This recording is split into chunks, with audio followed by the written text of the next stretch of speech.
In for the Night is a podcast that discusses movies, random topics, and gives you an excuse to just stay in for the night.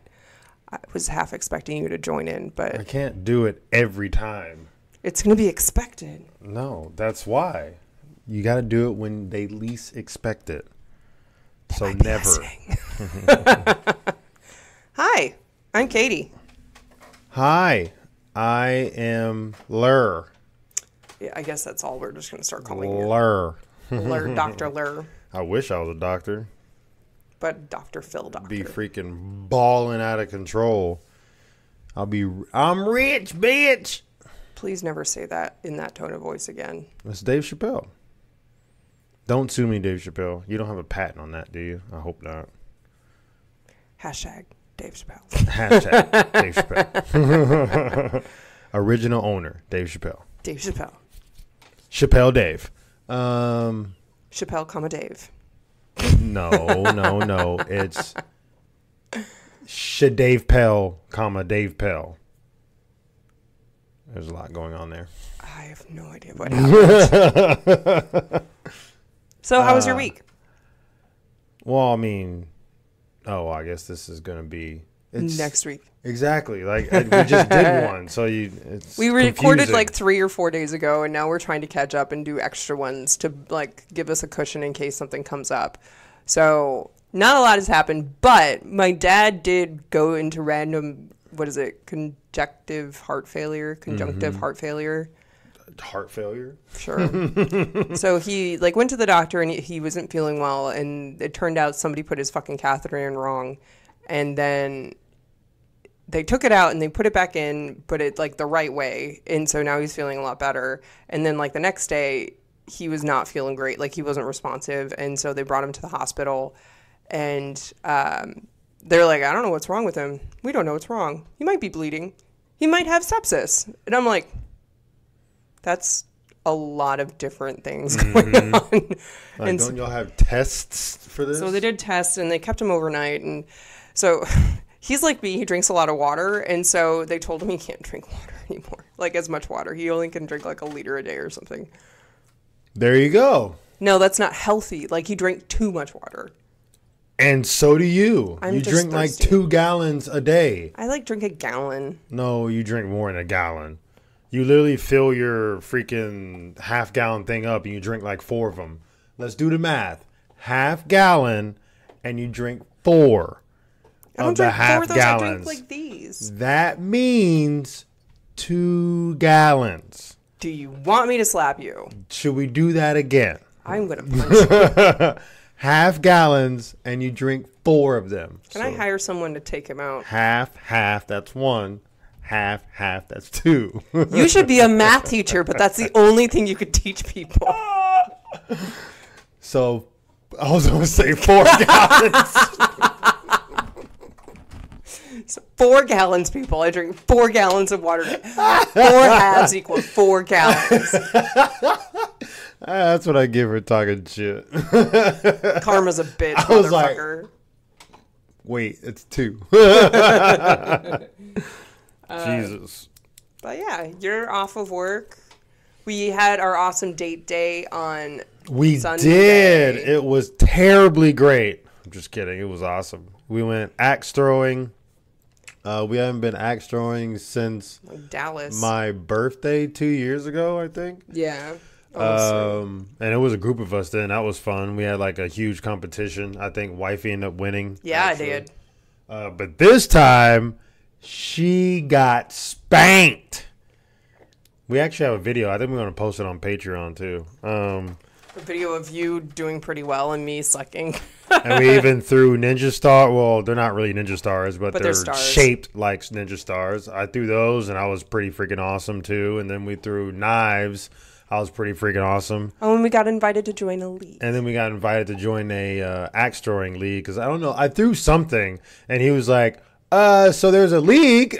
They probably just want you. They don't want me. How everything goes in my life, nobody wants me. Well, if you listen to me for once, because when you did listen, you threw it exactly the way I did, and you got you got a bullseye, or very close to it. I just need to practice. It's you're releasing it too high Because And then you're I release releasing it it too too low. early. Like, so then I release it too low, and then I'm like, fuck. And Just then it release it right in front of your face. Okay, whatever. Moving on. Bam. Yeah, so that's pretty much our week so far. I took a mental health day today. That's why we're recording. Normally we would probably record later in the week, but I was like, we might as well get it done. Because my mental health yesterday was not great. I was very stressed out. So if any of my workers are listening to this, I mean, this day was much needed. Anyway, so let's go ahead and start talking about the movie. What movie do we have, babe? We watched La La Lay on the Floor movie. It was boring. It was the greatest movie ever. No, we watched my all-time favorite, bestest of the bestest Jim Carrey movie. And who's guessed it? I'll give you, it's a 4-letter word. Mask. The Mask. That's 2 words, babe. It said 4-letter word. I just say mask. The Mask. Everybody knows it. The Mask. You're the Mask. I wish I was the Mask. Oh, that'd be dope to have that. So reading the synopsis? You can read it this time. I'll let you read my favorite movie synopsis. Really? Mm-hmm. All right. Honor. Thank you. I feel honored. You should. Should I fuck it up as much as you do normally? Probably, yeah. Duh. So The Mask, it's PG-13, made in 1994. It's a comedy fantasy. It's 1 hour and 41 minutes, and you can watch it on HBO Max. Ty is dying. Wrong pipe. It got a 6.9 out of 10 on an IMDb, and it had 80% on Rotten Potatoes. Are you okay? Somebody call the doctor. There we go. Yeah. Google, like 88% of Google users liked this. Well, yeah, because it's the bestest of the bestest. I'm surprised movies. it get a higher rating, though.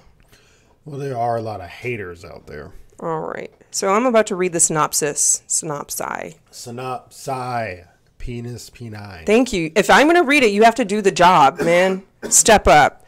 All right, so when timid bank clerk Stanley Ipkiss, Jim Carrey, discovers a magical mask containing the spirit of a Norse god Loki, his entire life changes. While wearing the mask, Ipkiss becomes a supernatural playboy exuding charm and confidence, which allows him to catch the eye of a local nightclub singer, Tina Carlisle, which is Cameron Diaz. Unfortunately, under the mask influence, Ipkiss also robs a bank, which angers junior crime lord Dorian Tyrell, who is Peter Green. I like that name, Dorian Tyrell. Like Dorian Gray, picture of Dorian Gray, whose goons get blamed for the heist. The release date was July 28th of 1994. Director was Chuck Russell. We have starring Jim Carrey, Peter Rygert, Peter Green, Amy Yazbek, Richard Jenny, and Cameron Diaz. And there is a sequel, Son of the Mask, which we haven't seen.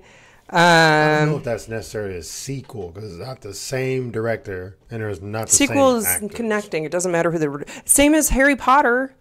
All the Harry Potters have like different directors. Really? And Twilight. Really? Yeah, definitely Those are not Twilight. Sequels or prequels then. I rest. So they're just randomly They're just random movies that have add-ons. the same characters. Add-ons.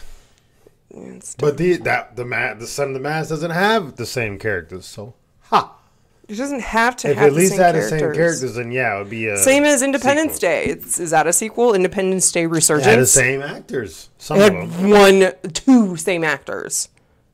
No, it had Vivica Fox. It had the president, and it had the dad. It had the scientist guy. Fine, It had 5. like 5 or 20 people.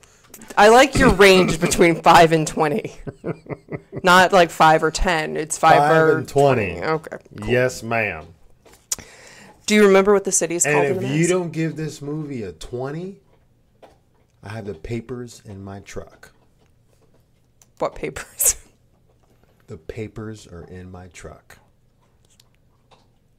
Hunting licenses? No. You know the papers. Divorce papers? Yes. Do you really? Yeah. If you don't give it a 20. But if I don't stop dying. If I do give it a 20, then are the papers still in your truck? No. They magically disappear. They just go poof. I'm just like, okay. And they go fluttering. So it depends on how you behave during this episode. How you behave, not me. How you behave. All right, so we enter the Mask in a city called Edge City, which is very... Was that a real place? I don't think so. I'm surprised Because they had a park in the movie called Landfill Park. You always... Because it used to be a landfill, babe. Did you not catch that memo? I'm gonna look it up. Anyway, so we open to divers fixing a pipe in the ocean, a lake, or whatever. Yeah.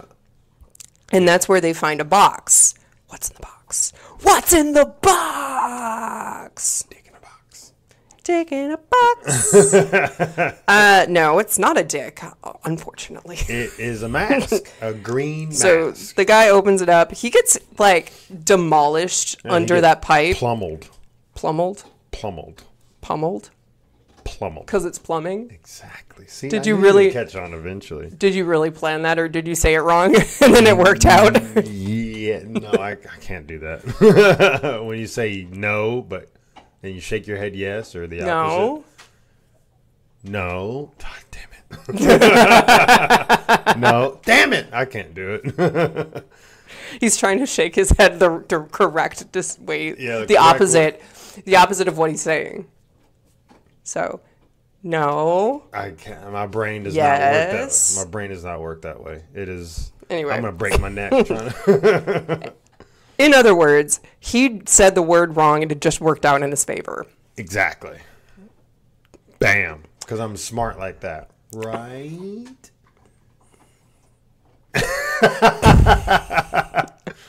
That's a no. 20. 20. All right. So we enter the bank where Stanley Ipkiss, that is your favorite person. Jim Mother freaking Carrey. Call him JC, the new JC. No, Jim Carrey. Jesus Christ. Wow. He's a superstar. Wow. I mean, he did play God in a movie, Bruce Almighty. Oh, yeah, I like that movie. All his movies. So we open to the scene where Stanley is talking to a girl that he works with. He gets her 2 concert tickets, and he's the delightful doormat because he offers her the tickets, and he's like, I'm going to pick you up. Oh, my girlfriend's She's like, here. oh, my friend. She's probably going with another guy. Definitely.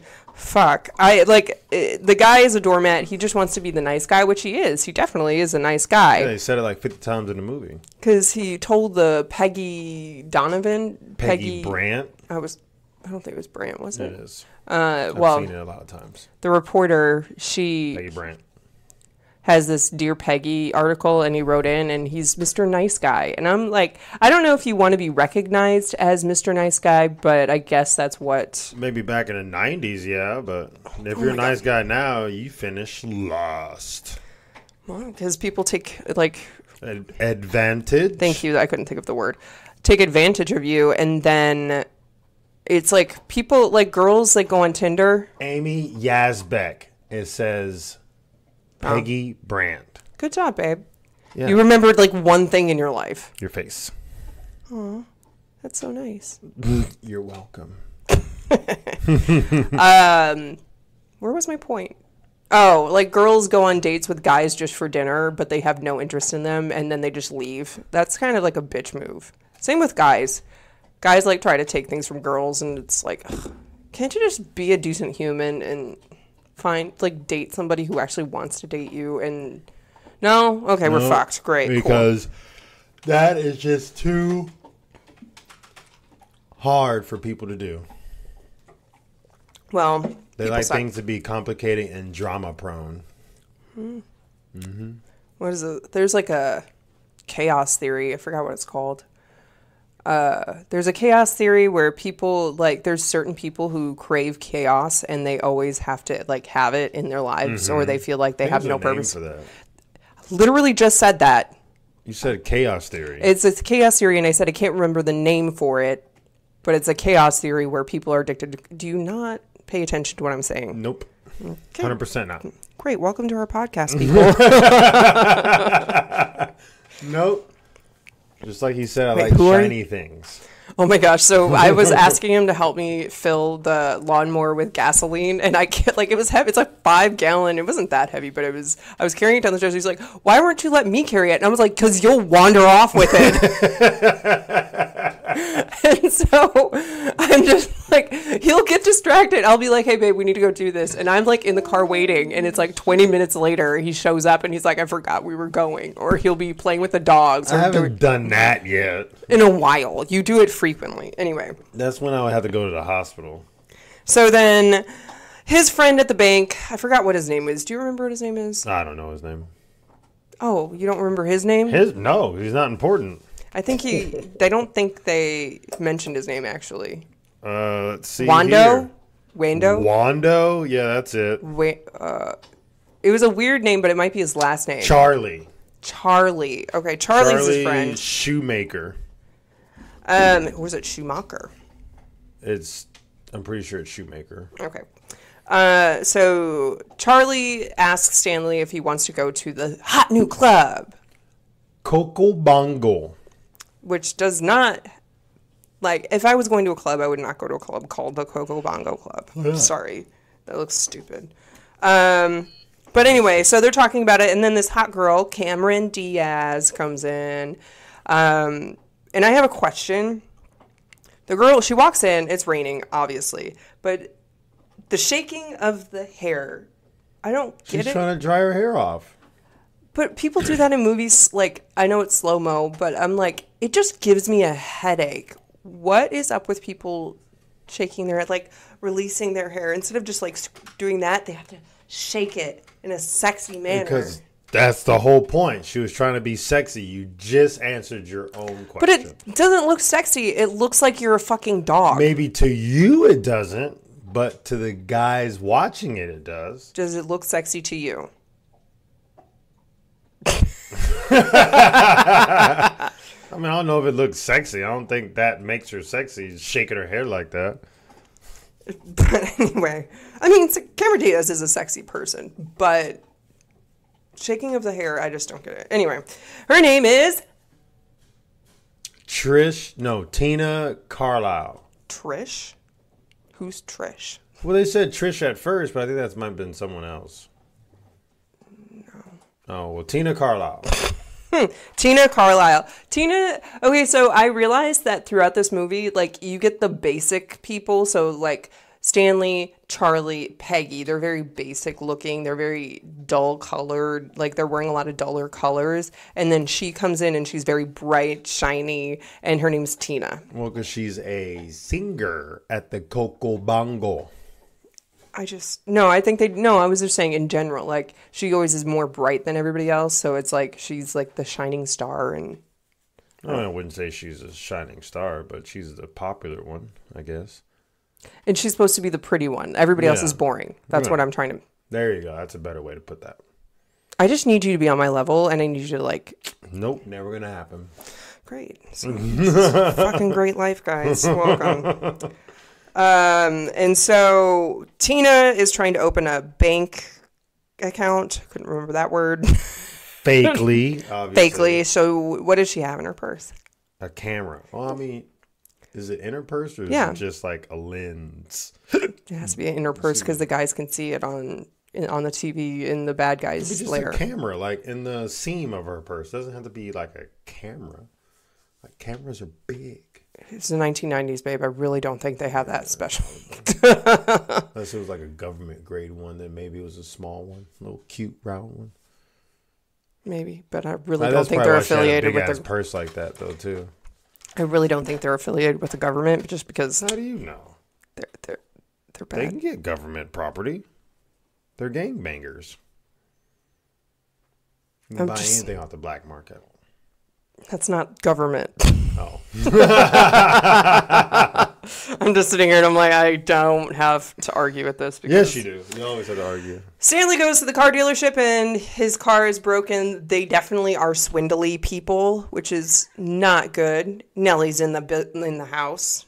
I mean, it's not a car dealership. Car garage.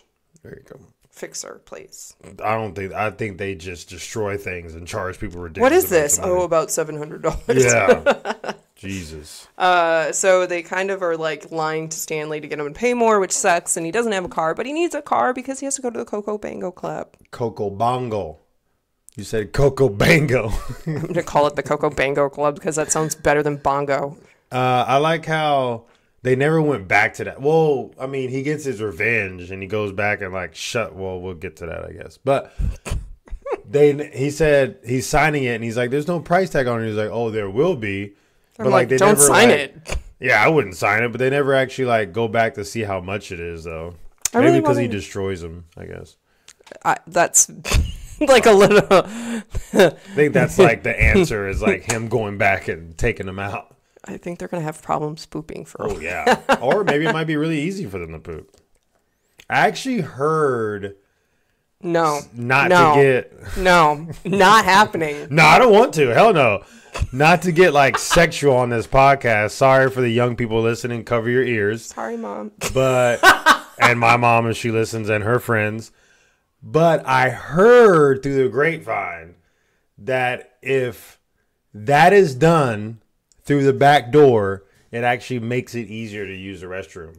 Well, yeah. Like number 2. Because sometimes if somebody's constipated really bad and it has nothing to do with inners, if it's like your muscles spasming or near the rectum, it can cause blockage. So to release it, you have to shove something up there, not something, usually medical device of some sort that the doctor will do, and then it will release that spasm. Yeah, that means it all comes out when the doctor does it. That's gross. So he gets poopies all over him. So, like, sometimes babies will have constipation when they go from milk to, like, hard food.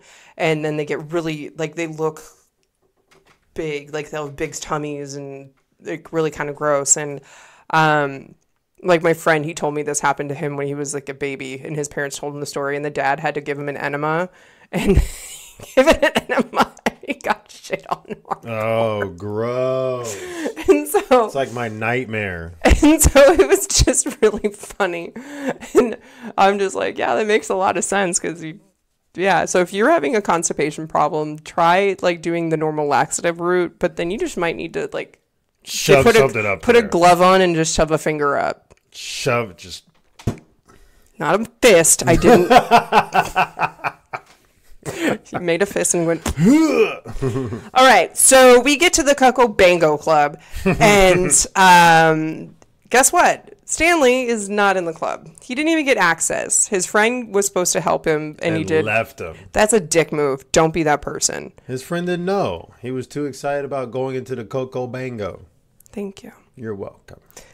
So he kind of gets upset, and he just tries, and he's like, "Oh, he forgot me," and he sneaks in, and then he gets kicked out like hardcore, like cartoon style, where they like throw people out the back door, which kind of his whole life is revolved around cartoons, which I kind of enjoy.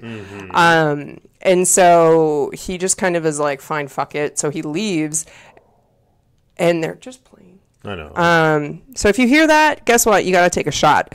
And so then he's just like waiting for his car, and then Cameron Diaz, Tina comes along. She's like, "Hey, Stanley, are you okay?" And he's like, "Yeah." And then the loaner car comes up, and it just kind of ruins his vibe, I guess. Like, that's not my car. I guess I'll take it. And I'm like, "So you're stealing the car?" Like, but I'm very angry. Oh my God. So he's having a shitty day. What did I say? I said something earlier. He's having a shitty day. It's like a dude down on his luck. So Stanley just is a guy who's been asking girls out. He's been doing the best. He's a nice guy, and he's just down on his luck, and like he just can't win because he has a shitty landlord. He has a small ass apartment. Actually, I liked his apartment, so it didn't really bother me. But it's just like he just can't win, and he has a crappy boss. And so he drives away, and then he gets on the bridge, and his car shuts down. Literally breaks down. And then like flattens on the bridge. I mean, the question I have is, would he have to pay for it? I was thinking that, of course, the way those guys were, I'm pretty sure they're going to charge him like freaking $10,000 for that thing. That loaner. Well, good thing you robbed a bank. Yeah. He was balling out of control there. And so what I mentioned here was he was having a shitty day, but still tried to save someone because on the bridge he looked down and he saw this like human-ish shaped thing. And so he's like, sir. How do you know it was a sir? It could have been a woman. He said sir. I know, but how do you know? That is very sexist of me. I apologize. Very. Non-binary item down there. Mean, not you. He was saying sir in the movie. Like, yeah, I noticed that a lot in the movies back in the day, like 90s and early 2000s. It's not very gender fluid.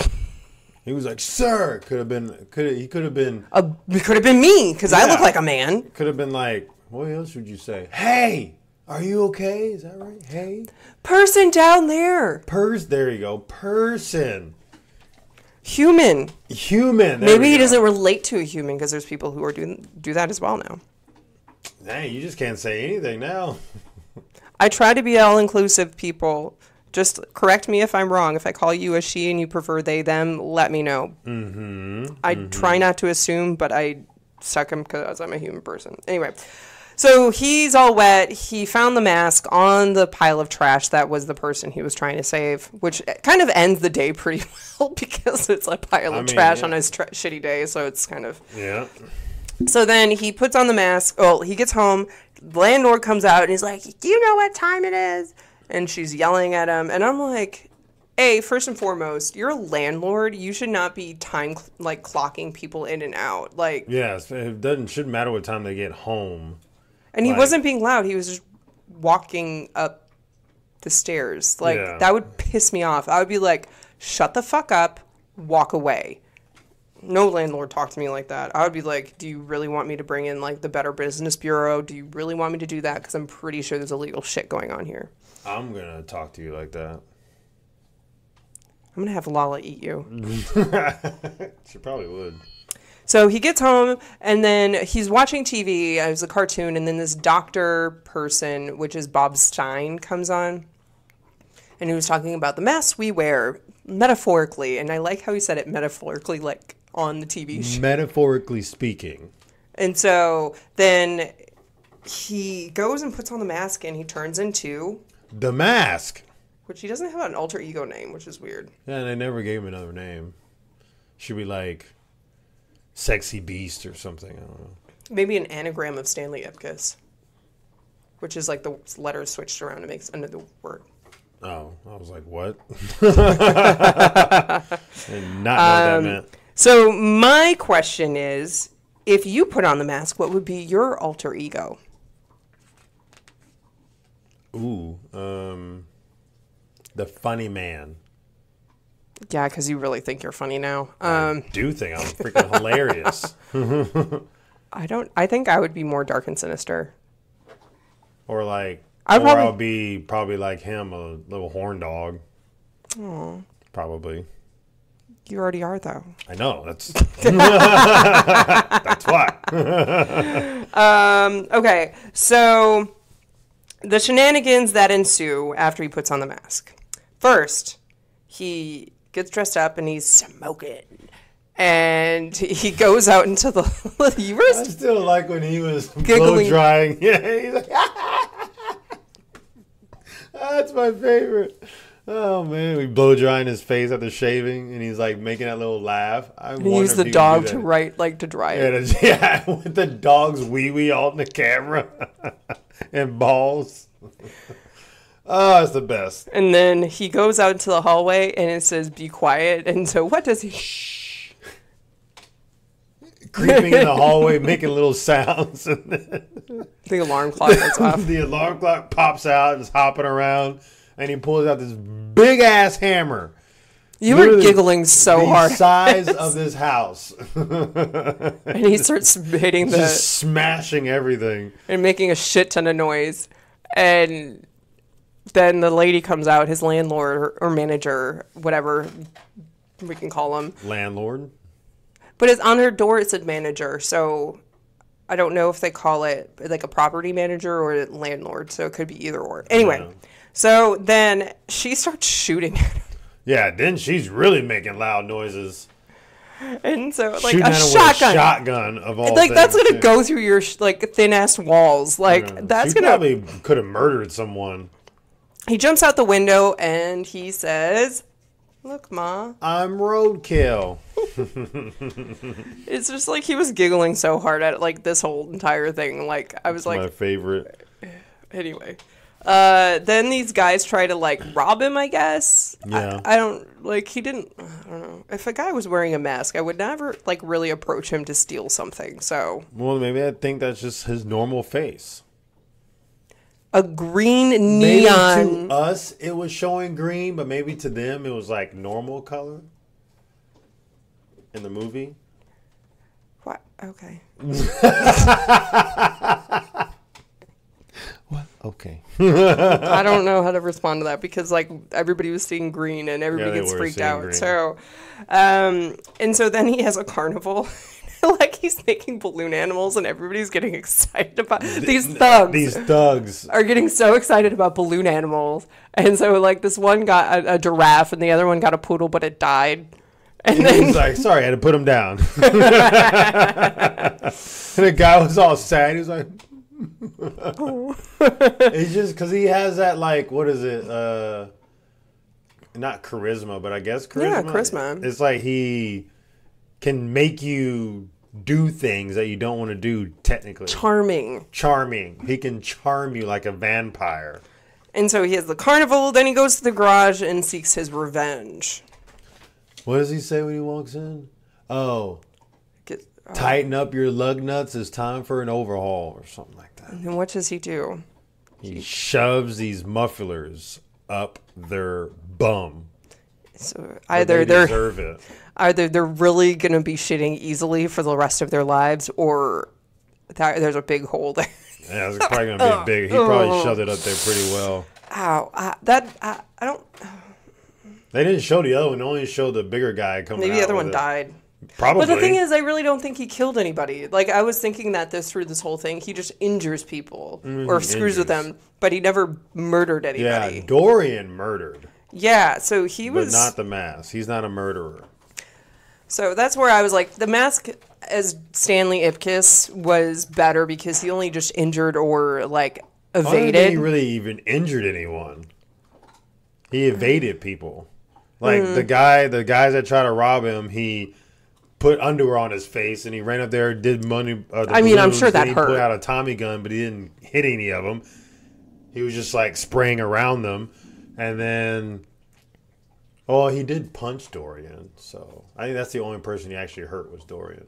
Everybody else, But he deserved it. Yeah, he did deserve it. So then the night goes on, and we don't really know what other shenanigans he gets into because Stanley wakes up and he just thinks it's a dream, and he's like, "Oh, thank God!" Like that's Till relief. the cop, Mr. Farley or Fraley or something, whatever, something Lee. Something like that. He shows up and he asks him, "Oh, you didn't hear the loud noises in the shotgun?" No, he's like, "No, I have an inner ear problem. I can hardly hear." Huh? A? And so he shows up late to work, and his boss is an asshole. Yeah, that's pretty much it. His boss is a dick. His boss, because daddy owns the bank, so. Still, but that's like hardcore nepotism, and that's not okay. Then that's when the reporter comes in. We already talked about Peggy. She's the one that had that Ask Peggy column, and he's Mr. Nice Guy, and she's kind of flirting with him a little bit, and she gives him her number, and she leaves. That was it. Like, there's nothing really important there. After that. Then, then we move on to the, like, I don't know, there's like a lot of bouncing around in this movie. So we go back to the bad guy's place, the head honcho. I forgot what his name was. I can't remember his name. Anyway, but he's a bald guy with a ponytail. Can somebody answer me why we think all bad guys need to have like long hair or ponytails? Because it makes them look aggressive. I have a shaved head. Do I look aggressive? Do you have a ponytail though? You do not? Give me your tail. Take one of the dog's tails. I'm like, now I do. No. So that's just funny. And so then you made a comment. We go back to Stanley and he's dreaming, and Cameron Diaz is licking his face. I wonder how much did they have to pay her extra to do that, because she's licking his ear, unless they put in like a stand-in for that. I don't think so. I think it's just something Cameron Diaz actually like her would do. Doing that. Because she's like, and then it's just Milo all up in his ear, and it's just Milo. That little awesome dog. So then we go back to it, and then he changes into the mask again. Because he woke up from his dream and he's like, let's see if it's real. Oh, okay. And then he puts on the mask again. And this is where he goes and robs the bank, where the other people were planning to rob the same bank at the same time. Beat him to it. He beat him to it, got out, and he's like, what's up? And then the police come and they start shooting at the police. Yeah, that made they could have just ran instead of shooting at the police. And this is where Stanley goes to the Coco Bango Club, and this is when he sees Cameron Diaz sing her song, and he turns into the Whistling Wolf. Oh crap, what's the name of it? I thought it was called the Whistling Wolf. No. Damn it! It says it like on the videotape that he was about to put in to watch it. Crap, I can't remember the name. You don't think about it. And so he turns into the Whistling Wolf, and we both were like, well, I said, I wish I could whistle like that, with your fingers in your mouth. I can whistle like a normal person, but not with my fingers. I can't whistle either or. You can blow air. I can blow air. That I'm really good at. Good job. I'm so proud of you. The best thing I can do. So then they bring the one of the bank robbers up to the upstairs, and he's bleeding to death. And so it really just bogs my brain, where the logical thought, hey, he's dying, let's give him a cigarette. Because that was it. He knew he was about to die. So, and the guy liked cigarettes. Yeah. And so then this is when the mask does one of my second favorite scene, is where he starts dancing with her, and it's just crazy, and everybody's jiving to it, and it's really that's the type of club that it should be, not just sitting around listening to somebody. That I feel like that's so boring. And so this is when he kisses Tina for the first time. I mean, the mask kisses Tina. Yeah, but it's the same thing. And so then the bad guys try to kill the mask, and that's pretty much it. And this is where his scene is, where he becomes the cowboy who dies, and you were giggling. Another favorite. Do you want to reenact it? No, because everybody should have seen it already. Yeah, but you liked it. I did. If you didn't watch The Mask, if you've never seen The Mask, what have you been doing with your life? The Mask is an ultimate classic. Probably the classic of classics. Mine's a classic. The movie I'm choosing today. What? UMF? UHF? We already watched that, and you don't like it. Except it's the same humor as this one. That's me spitting. What the fuck is that? Wow. So then the detective finds a piece of Stanley's PJs at the club, and this is where the connection to Stanley comes in, because he saw Stanley in his pajamas the day before. Mm-hmm. But I'm like, don't people wear the same pajamas over and over again? Or am I just weird? I mean, some people do. Okay, cool. Detective goes to Stanley's house, and then Stanley says somebody stole his PJs. That's funny. I would steal those PJs. Then we go back to the bank, where Tina comes in, and she's like, I want to see the mask again. Just like that. Just like that? Just like that. It was I want to see the mask again. Like a country girl? Yes, sir. Yo, Stanley. Wait, that was more gangsta. But I wonder what she was gonna tell him, because he was saying that, my friend should be here any minute now. And he gets up and is walking to go change. She's like, Stanley, wait. No, wait. You know what I was thinking she was going to do? I think she was going to bring him in for the $50K because she had no money. That's what I thought she was going to do. Nah, I don't think so. I think she's one. I don't think they had that going yet. Yeah, because it was right before. But after the Coco Bango Club, he was like, want him, because they stole his money, and he got away, and he was shooting at him. It was right after that. It was? Yeah. Oh, yeah, 'cause that's when they show up to arrest him. Yeah, and so then he gets away, and... Yeah, but I think they do the 50 thing after he goes to jail. No, the Coco Bango Club. Because then that's why he went to the park. Wow, I'm missing a timeline there. Anyway, I thought you watched this so many times. I have.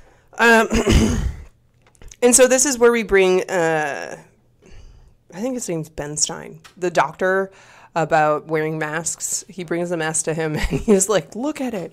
And then he's like, I'm going to show you it. And apparently it is a low-key... night mask.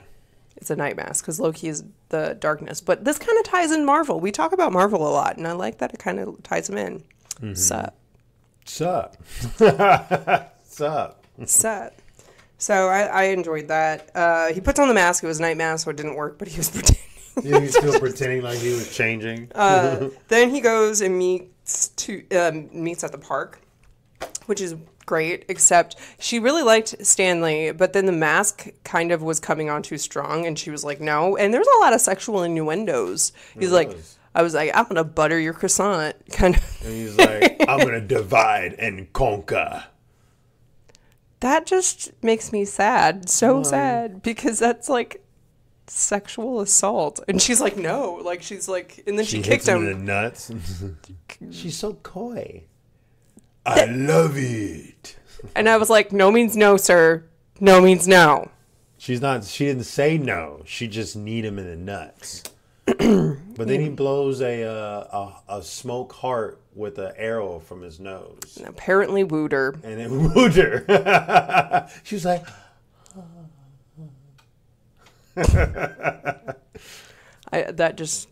That scene bothers me, but then the scene after, it's my favorite, where he's dancing with the police officers. Yeah, dancing with all the police officers. I just think it's funny.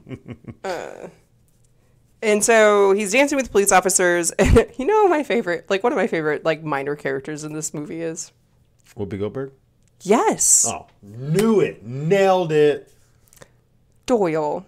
Oh, yeah. Because he wants breakfast. He was dancing. They get over the wall, and he starts like, stop it or I'll shoot you.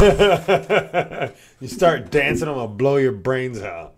And he's like, oh, like his fun is always ruined by that fucking detective. Yeah. And all he wants to do is just dance. He just wants to have fun. Everybody else is dancing. Why can't he dance? Don't put baby in a corner. Right? He just wants to have fun. I just like how the cop always says his name. I can't even say it like Doyle. Him. Doyle?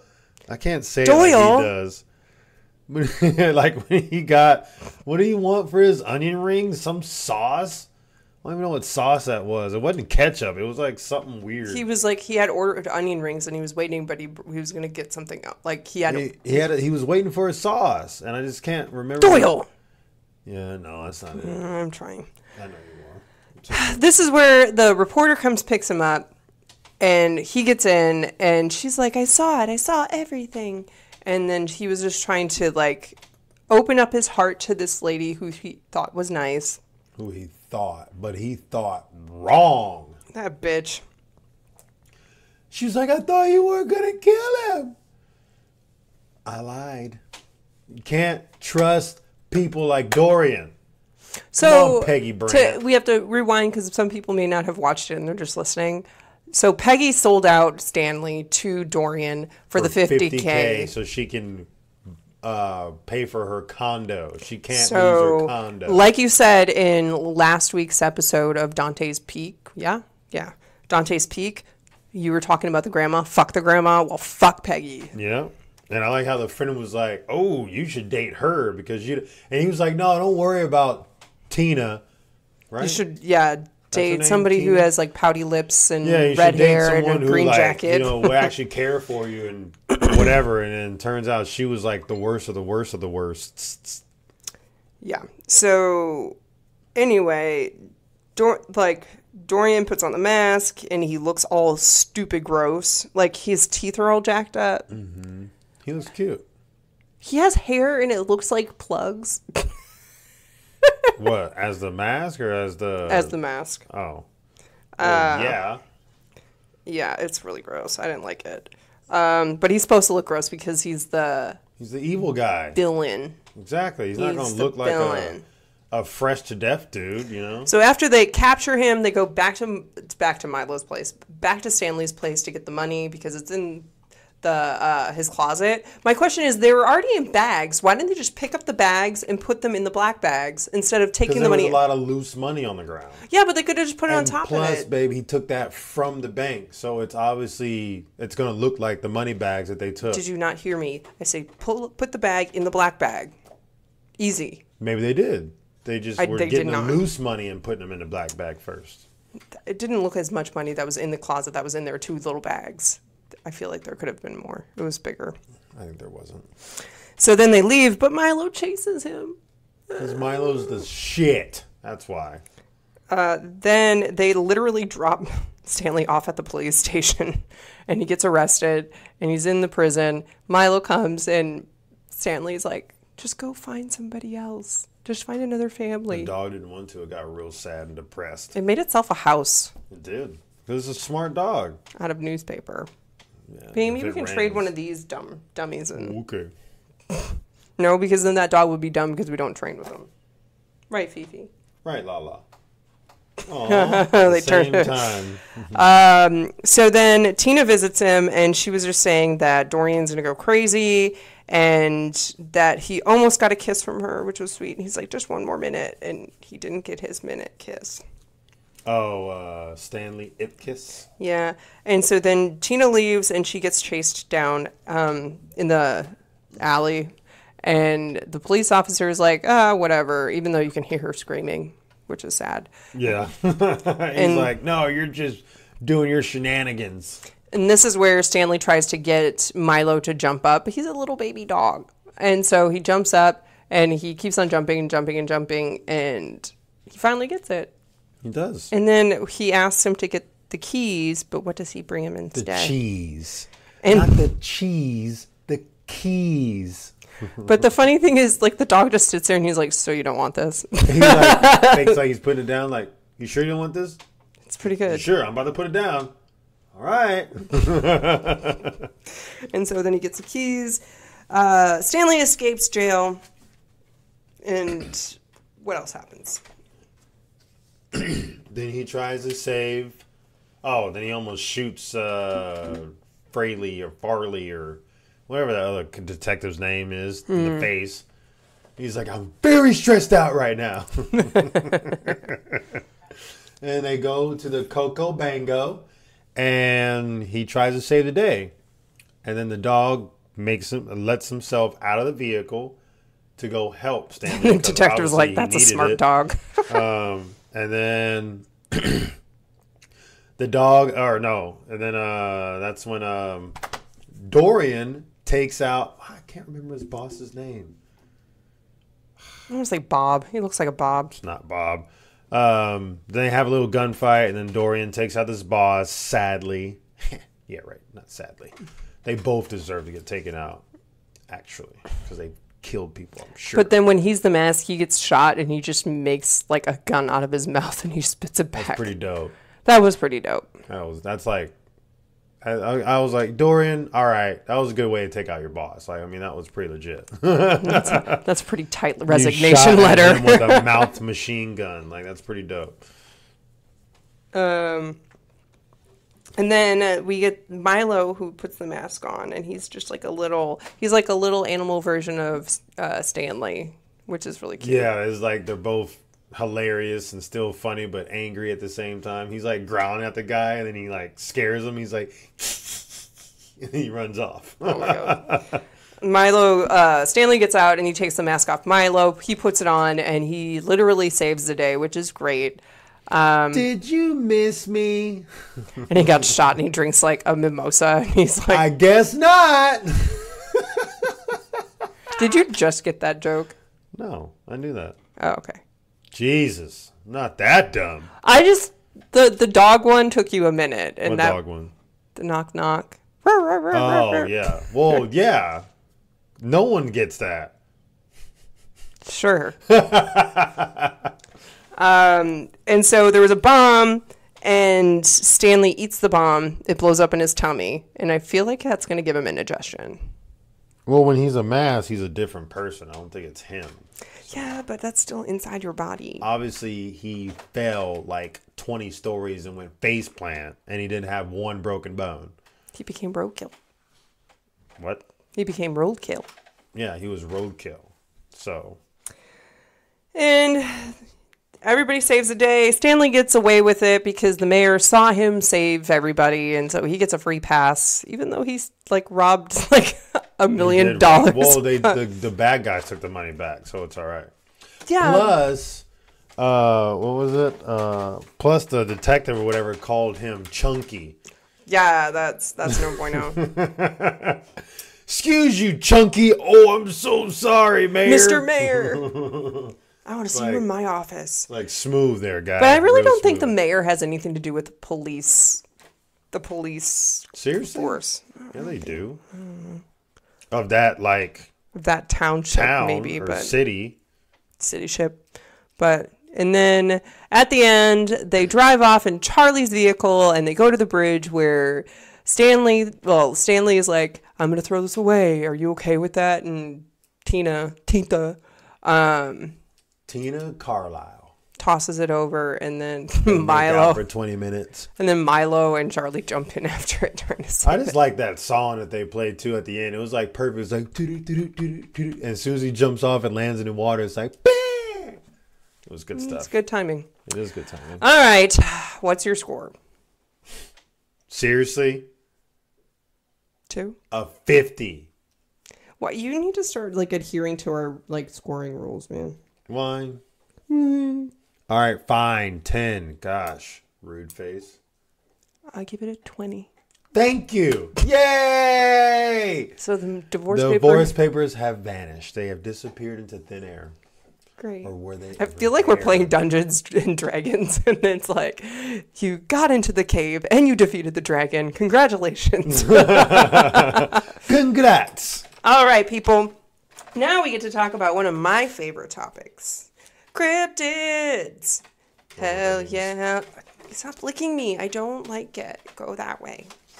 Everybody, Fifi's here. She wants to be a part of it, but she's not. So cryptids are actually, I'm just going to kind of go over this. I cited my sources where I found the stuff. I'm proud of myself. So I found the first part of this cryptid fandom site. That's the site that sources. So it's called Cryptid Fandom. And so cryptids are creatures that may or may not be real. Oh, like Chupacabra. Right. Katie Rao. Yeah, I'm a fucking awesome one. Watch me. And then I just lay down. All right. So first and foremost, cryptids can or cannot be. So unconfirmed. Cryptids who exist is alleged and not demonstrated. So these are alleged sightings. People have random sites. They're not 100% confirmed. They can be discredited or cryptids that have a body of evidence against their existence, or proposed cryptids with an alternative explanation accepted by the general scientific community. They're extinct animals that were generally believed to be extinct, but with cryptozoologists believe may have an exactant, I don't know what's a weird word, relic population. So for me personally, if they're zoologists, cryptozoologists who confirm that they did exist, I don't really think they can be considered cryptid, but I don't know. Confirmed. Animals once classified as cryptid, but whose existence has now been confirmed. So cryptids who may or may not exist have now been confirmed. They're changed their category to animal. They're animals. Hoaxes. So cryptids once thought to be real, but later conclusively proven to be hoaxes. Or former. Cryptids. Bigfoot. Could be a hoax. You don't believe in Bigfoot? Have I seen one? We should go somewhere and find him. Let's go. And be like homies. Peace. or former cryptids that, with findings, have been proven to be living and real with and known as animals or plants. So they were former cryptids, so it's kind of tying into formers and confirmed. Those two tie together. But anyway, I have a list of 7 that are the top 7 cryptids, and most of them I like. One of them I don't even know about, which is cool. So, are you ready? See. To get into it. So these came from How Stuff Works. So that is my site the site that I got this information from. And can you guess what the first one is? And I'll give you a hint. It's in Scotland. Yeah, that's a huge help. Really? No. Loch Ness Monster. Oh, okay.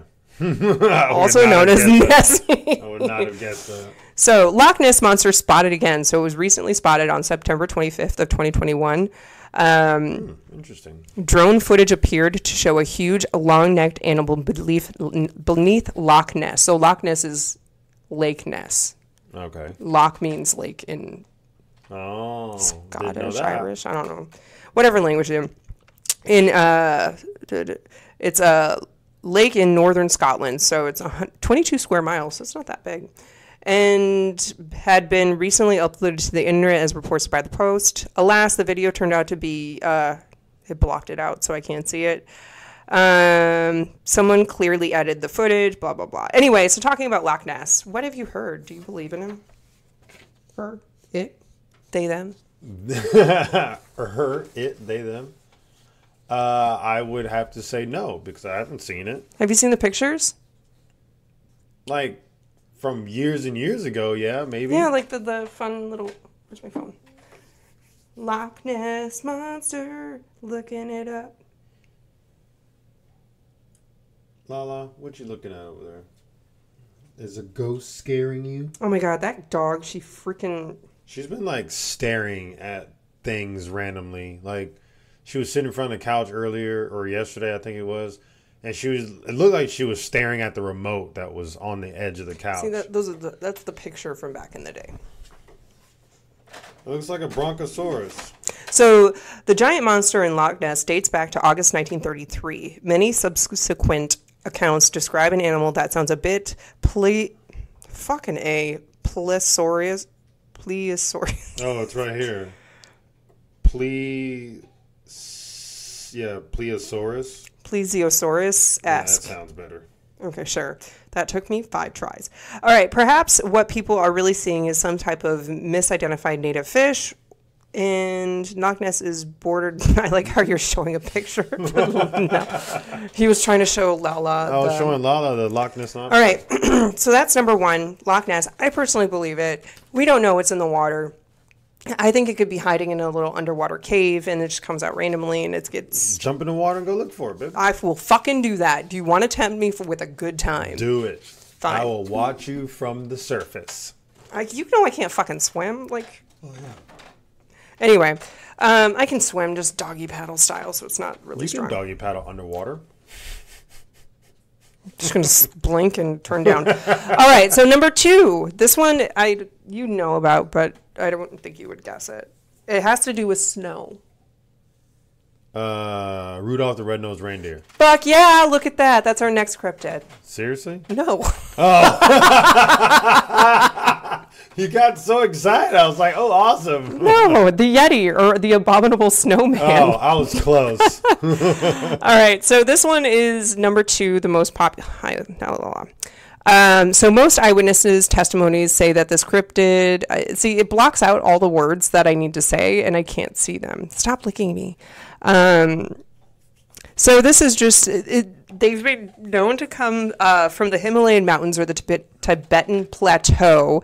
Cryptozoologists usually interpret it as some kind of primate, possibly akin to the orangutan. So, but it's more snow-dwelling or chillier weather animal. Do you believe in this one? I mean, I haven't seen it, so... Motherfucker, you haven't seen a lot, and you should believe in it. So you've never seen moose before? I don't believe in them. So you don't. Wow. Okay. Never seen a bald eagle before, so guess what? We have a hawk. We have a hawk. Around here? Yeah, it flies around every day. What's the other one? A vulture. I love vultures. They look Those things so are ugly. I used to work at a raptor center back in Wisconsin when I lived there, and we had a vulture that was so badass. He was grumpy all the time, but he was so cool. Like they can smell up to 3 miles. It's crazy. Or is it a mile? Something like that. A mile away. Far. It's really far, and it's just like. And then anyway, I'm not going to get into the different birds. I enjoy birds. Okay, so abominable snowman, I definitely believe in. I do. Like, there's the world is so vast. Like, we haven't explored all of it just yet. How can we be sure that everything exists? Like, or anything doesn't exist? So, number 3 is my favorite. Do you remember? Rudolph the Red-Nosed Reindeer. No. Damn it. Chupacabra. No. The devil. Oh, he's not a cryptid. But he would be. He'd be my little fun buddy. Your little cryptid buddy. No. Starts with an M. Moose. Fuck off, man. You said it starts with an M. Mothman. Oh, I would have never guessed that. So this one is originated from the riverside city of Point Pleasant in West Virginia. So the believers saw a creature with glowing eyes that were 8 feet tall that would be either hovering or flying up in the sky. That would scare the bejesus. So, have you seen the movie Mothman? Mothman Prophecies? I cannot remember. It's pretty Maybe? good. I need to see a trailer. I can't remember the name. Oh, I think Richard Gere is in it. I need to see a trailer. Anyway, so in 1966, there was reported Mothman sightings. Excuse me, near the nearby Silver Bridge over the Ohio River. Excuse me. So the Mothman showed up right before that bridge collapsed on December 15th, 1967, killing 46 people. And they believe that the Mothman was connected to that disaster. Now they have like Mothman Festival, which I definitely want to go to. I think we should make a trip to it. So they're accusing the Mothman of destroying this bridge that So killed there were sightings people. across the city where they would say, oh, there's this thing. Like it looked like a man, but it had wings and glowing red eyes. So they weren't really sure what it was. It was yellow eyes. I literally said glowing red eyes. I think you said yellow. Creature got glowing red eyes. I heard yellow for some reason. Maybe I'm thinking of Supernatural. It's not yellow. Anyway, so the Mothman, worse. like they were thinking that it was trying to warn the people, but then it just like a lot of chaos happened. And then I think it showed up again later and then more chaos was happening. So I really want to believe the Mothman, but I really think it could be an owl. Owls don't have red eyes. Yeah, they glow red when a certain light goes on them. Well, they're not 8 feet tall. Well, their wingspans can get up to like 20 feet. Owls can be big. Not 8 feet. Well, not 20 feet. Maybe, yeah, 8 feet. They can fly up, and if you're like seeing shadows out in the darkness and you see something up there, you just think that it's big. But it couldn't be. I don't know. Could be just an owl. Anyway, do you believe in Mothman? Same answer as the first two. You know what? You need to believe in something. I do. Ghosts and the supernatural. Okay. So this one you're not going to guess because I have no idea what this is. Like I've never heard of this before, and I'm not going to pronounce it right. So please don't at me. Thank you. Mokili Bumbabi. What? Never heard of this, and I thought this was interesting. So Mothman wasn't the only cryptid to go Hollywood, as it were. This is a 1985 Disney movie about the 20th century dinosaurs who lived off the grid in the Congo River Basin. The picture drew inspiration from Africa's fabled something. It blocked it out. So in case you hadn't heard, this thing is supposed to be a huge water monster resembling the Wow, you can't talk. Herbivorous. Struggle much? Yes, that's a hard word. Leave me alone. Long neck and very much extinct dinosaur. So this was a fabled water animal. It looks like So it looks like the Loch Ness then. Brontosaurus, but with fins. Like the Loch Ness. Sure. So there's two versions of the Loch Ness monster. Yeah. So, but this one is more the Congo River Basin. So in the Congo, South America, I think. Where is the Loch Ness? Oh, that's Scotland. Scotland. We're just sounding real dumb. I'm like, wait, where is it? All right. I mean, we're only human. We make mistakes. I don't know. It could potentially be not a cryptid, but like maybe a dinosaur from the Jurassic period. But I don't know. Moving on. Number 5. This one you have said multiple times already, and it's not a moose. Rudolph the Red-Nosed Reindeer? And not Rudolph. See? You said I said it several times. What was the other one? Chupacabra. Chupacabra. So this one is, I think it definitely exists. So this was in Puerto Rico. And with 200 people in a cage go, Monstrous Stories, that's what. The year was 1995, and there had been some horrific reports about something slaughtering domestic animals left and right. It was said the creature drained the blood of its victims, leaving fatal injuries behind. Eventually, the cryptid became known as El Chupacabra, which means blocked it out in Spanish. I can't see it. So over in Mexico and the southwest United States, coyotes and raccoons were considered to be the problem, which can render them all as but hairless. So the chupacabra is supposed to be hairless. It's supposed to be bigger than like a coyote, but smaller than a wolf. And so a lot of theories come out that it's like a mangy dog, so Fifi. No, she doesn't have mange. She just has allergies. What does El Chupacabra mean? Well, it did meaning, but let me just do meaning. Dude, just type in what does El Chupacabra mean?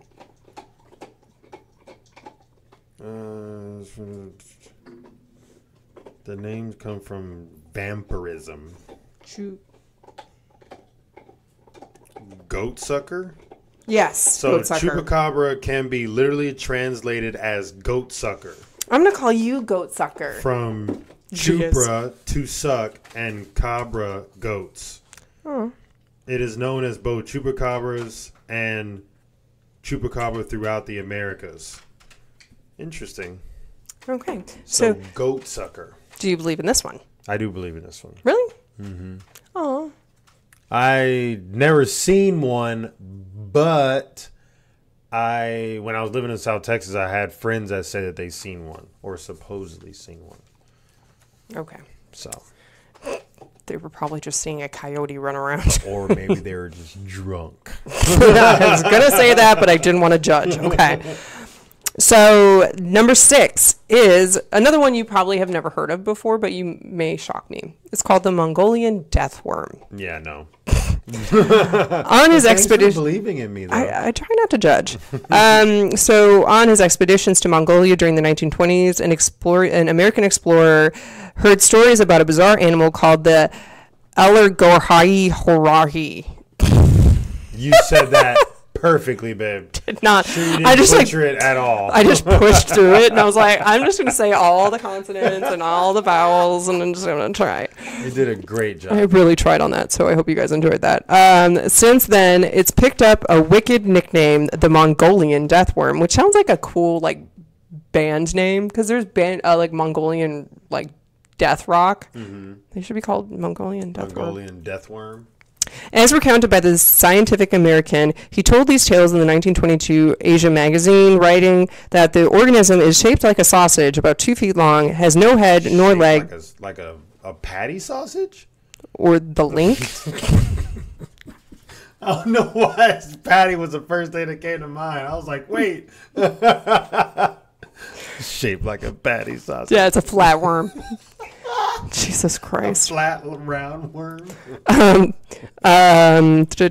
So 2 feet long, has no head nor legs, and is so poisonous that merely to touch it means instant death. It lives in the most it got skipped over. It lives in the most desolate parts of the Gobi Desert, where we're going. Okay, I think they were trying to be like insightful there, but it didn't work out. Cryptozoologist Ivan Merkel later added to the mythos, claiming the worm could kill a full-grown man with a high-voltage electrical attack. Wait, it's electrical now? Guess so.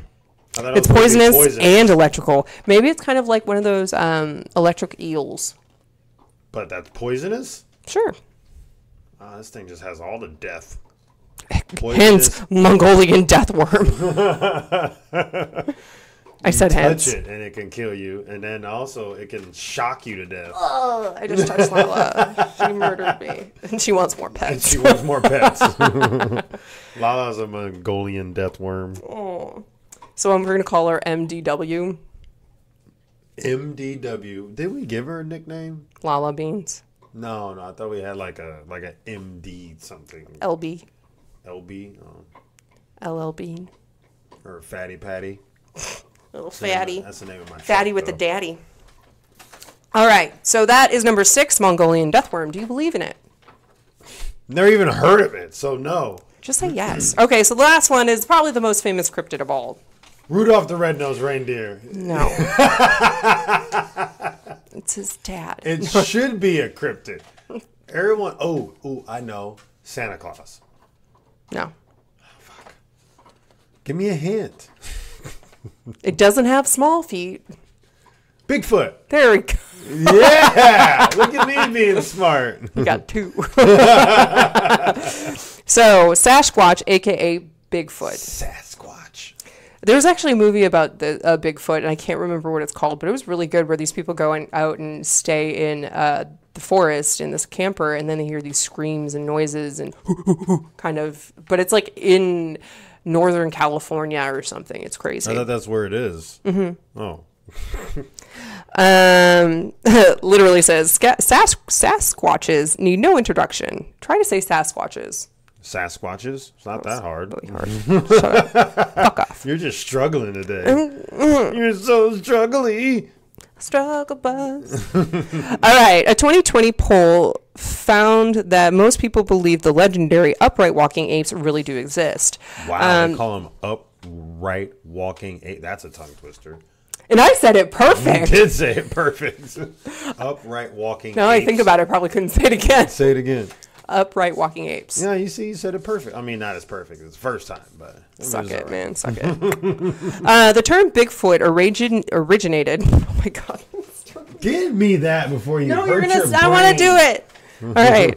The term Bigfoot originated in 1958, written by in an article somewhere, written by Andrew Gonzoli of the Humboldt Times.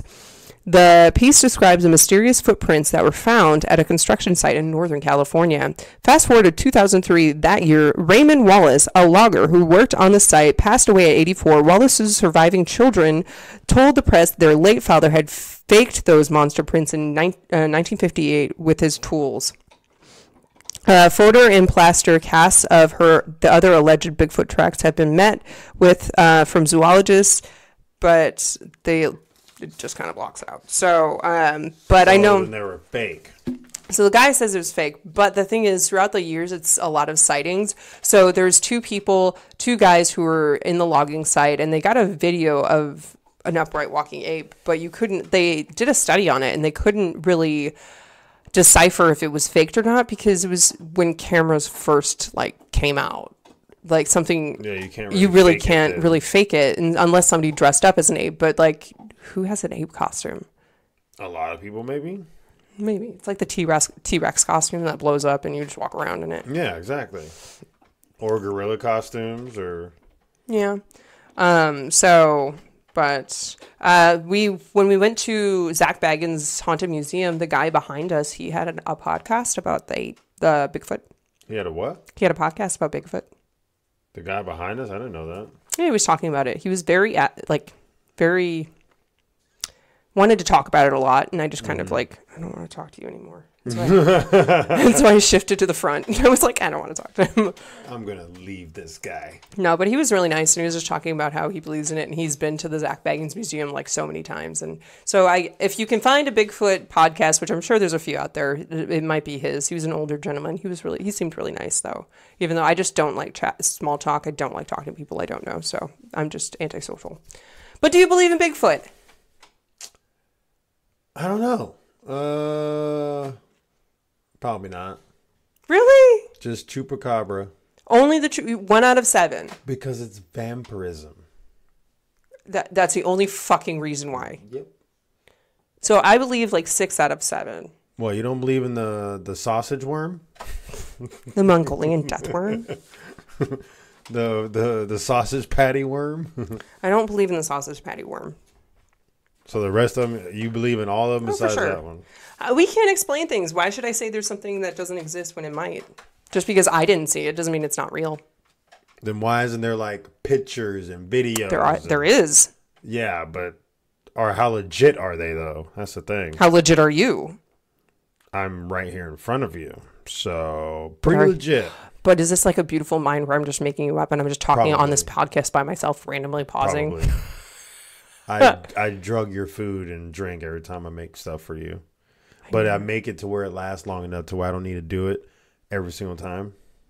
That's why you don't make me breakfast every day. Exactly. See, now you're catching on. All right. So that is our topic of the day. I hope you enjoyed it. That was one of my favorites. We might do repeats. Y'all should... I was going to say call. Y'all should don't call. I won't answer. Email or message in and let us know which ones y'all believe in, or if you have like personal experiences or know someone who has personal experiences. I have a personal experience. Back to what I was saying. Shut up, man. So I live in Wisconsin, back up in the North Woods. If you don't know where that is, kind of cut Wisconsin from east to west in half and fold it in half for like the top part and the lower part. Literally, that half up is called the North Woods, and it's very small towns, very not like bigger cities or anything. And so we lived in a town called Antigo or Anigo. We don't pronounce the T. And so near Anigo is some place called Rhinelander, which has the cryptid, which is very kind of similar to the chupacabra, which is called the hodag. Oh, I heard of that. So the hodag is this mythical creature where this guy, I guess it was a logging company or something, that came through and he saw this weird animal and it looked mixed between like a coyote and a lizard and a bunch of shit. The fudge? It literally is the fudge. Coyote and a lizard? Like it had ridgeback, and then it like had a boar head. It's just a mix of shit. Anyway, so instead of shunning this creature, Rhinelander decided to make it its mascot. So in high school, we played against the Rhinelander hodags. Wow. And so they would deface all of our shit. Like they would paint everything green on, because their colors were green and silver, and ours were maroon and silver, or maroon and white or whatever. And so they would always like spray paint the shit around their town green with hodag. Jeez Louise, that's rude. Yeah. It's just around homecoming. That's what everybody did. And we would do the same at their, well, I didn't, because I didn't fucking care. But we did the same at their, well, as long as y'all did it back. I mean, if you get caught, you get arrested. But if you don't get caught, like you get... That was like, y'all, it's like 4th of July where you can pop fireworks, and New Year's Day you can pop fireworks. I thought that was like y'all's thing. Like during the homecoming, you can spray paint shit.